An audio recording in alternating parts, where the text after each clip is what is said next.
waktunya.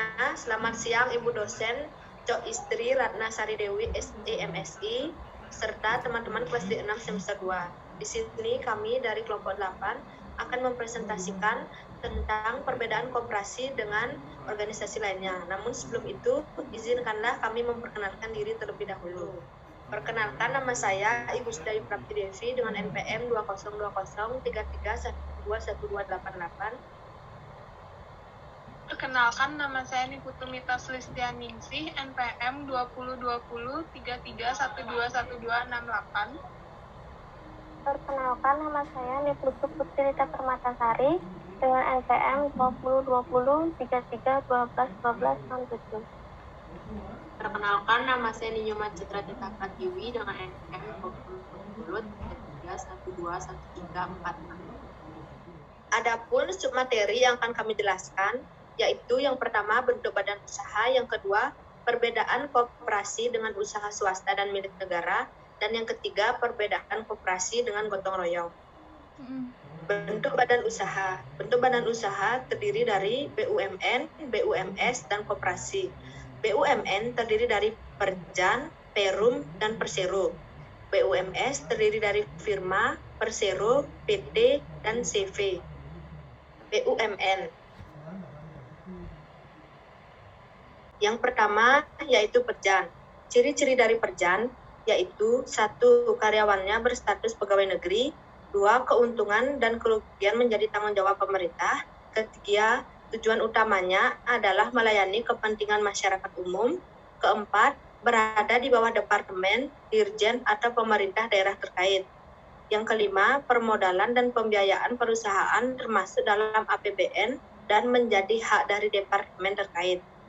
Keenam, bagi Perjan berlaku hukum publik, yang berarti bila perusahaan ini dituntut, maka yang bertanggung jawab adalah pemerintah. Yang ketujuh, dipimpin oleh seorang kepala yang merupakan bagian dari suatu departemen. Dan yang kedelapan, Perjan memiliki dan memperoleh fasilitas dari negara. Yang kedua, Perum. Ciri-ciri Perum yaitu 1. Bertujuan untuk melayani kepentingan masyarakat umum, namun juga mengejar untung. 2. Dipimpin oleh seorang direksi atau direktur. 3. Mempunyai kekayaan sendiri dan bergerak di perusahaan swasta. Artinya, Perum bebas membuat kontrak kerja dengan semua pihak. Keempat, modal berasal dari pemerintah yang berasal dari kekayaan negara yang terpisahkan. Yang kelima, pekerjaannya adalah PNS yang diatur tersendiri atau setengah swasta. Yang keenam, jika memupuk keuntungan, maka tujuannya untuk mengisi kas negara. Dan yang ketujuh, modalnya dapat berupa saham atau obligasi bagi perusahaan yang go publik. Yang ketiga yaitu Persero. Ciri-ciri Persero yaitu yang pertama, perusahaan Persero adalah perusahaan yang dipimpin oleh seorang direksi yang memiliki tujuan utama dalam hal memperoleh keuntungan, karena perusahaan apapun sudah pasti akan mencari nilai keuntungan. Yang kedua, perusahaan ini dipimpin oleh seorang direksi demi mendapatkan keuntungan kerja. Perusahaan apapun pasti mencari profit, namun pegawainya memiliki status sebagai pegawai negeri dan badan usahanya akan ditulis sebagai PT atau nama perusahaan. Yang ketiga, pendirian perusahaan ini sudah pasti akan diusulkan oleh pihak kementerian terlebih dahulu kepada Presiden. Modal dalam mendirikannya, sebagian ataupun bahkan keseluruhan berasal dari nilai kekayaan negara dan juga dipisahkan dengan berupa saham. Dan yang keempat, statusnya diatur dalam perundang-undangan. Organ di dalamnya akan terdiri dari direksi, RUPS, dan Dewan Komisaris. Pemilik saham dari perusahaan tersebut adalah menteri yang ditunjuk. Bila seluruh saham dimiliki oleh pemerintah, maka menteri akan bertindak sebagai RUPS. Selanjutnya, BUMS. Yang pertama ada firma. Ciri-cirinya yaitu yang pertama didirikan oleh 2 orang atau lebih. Yang kedua, pihak yang terlibat sama-sama mengelola perusahaan. Yang ketiga, risiko ditanggung oleh semua pihak. Yang keempat, adanya perjanjian yang disepakati oleh pihak yang terkait. Yang kelima, hutang perusahaan dapat dibayar oleh harta pribadi kedua belah pihak. Dan yang terakhir, kerjasama dapat diakhiri oleh salah satu pihak. Yang kedua, persero. Ciri-cirinya yang pertama, perusahaan persero adalah perusahaan yang dipimpin oleh seorang direksi yang memiliki tujuan utama dalam hal memperoleh keuntungan, karena perusahaan apapun sudah pasti akan mencari nilai keuntungan. Yang kedua, perusahaan ini dipimpin oleh seorang direksi demi mendapatkan keuntungan, karena perusahaan apapun pasti mencari profit. Namun, pegawainya memiliki status sebagai pegawai negeri dan badan usahanya akan ditulis sebagai PT, nama perusahaan tersebut. Yang ketiga, pendirian perusahaan ini sudah pasti akan diusulkan oleh pihak kementerian terlebih dahulu kepada presiden. Modal dalam mendirikannya, sebagian ataupun bahkan seluruhnya berasal dari nilai kekayaan negara dan juga dipisahkan dengan berupa saham. Dan yang terakhir, statusnya diatur dalam perundang-undangan. Organ di dalamnya akan terdiri dari direksi, RUPS, dan Dewan Komisaris. Pemilik saham dari perusahaan tersebut adalah menteri yang ditunjuk. Bila seluruh saham dimiliki oleh pemerintah, maka menteri akan bertindak sebagai RUPS. Yang ketiga ada PT. Ciri-cirinya yang pertama, PT didirikan untuk mencari keuntungan. Yang kedua, PT mencari fungsi komersial dan juga fungsi ekonomi. Ketiga, modal perusahaan PT didapat dari lembar saham yang dijual dan obligasi. Keempat, perusahaan PT tidak memperoleh fasilitas apapun dari negara.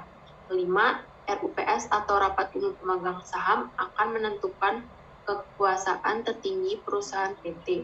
Keenam, setiap pemegang saham memiliki tanggung jawab atas perusahaan sebanyak modal saham yang ditanamkan. Yang ketujuh, pemilik saham akan mendapatkan keuntungan saham dalam bentuk dividen. Dan yang terakhir, direksi adalah pemimpin utama perusahaan PT. Yang terakhir, CV. Ciri-cirinya, pertama, didirikan oleh 2 orang atau lebih. Kedua, terdiri atas sekutu aktif atau komplementer dan sekutu pasif atau komanditer. Yang ketiga, sekutu pasif tidak berperan aktif dalam mengelola perusahaan. Ia hanya menginvestasikan sejumlah modal di perusahaan. Yang keempat, sekutu aktif punya kewenangan leluasa dalam mengelola perusahaan, termasuk melakukan kerjasama dengan pihak manapun. Selanjutnya ada bentuk badan usaha yang ketiga, yaitu koperasi. Ciri-ciri koperasi, yang pertama, memiliki sifat sukarela terhadap anggotanya. Yang kedua, rapat atau musyawarah merupakan kekuasaan tertinggi dalam koperasi.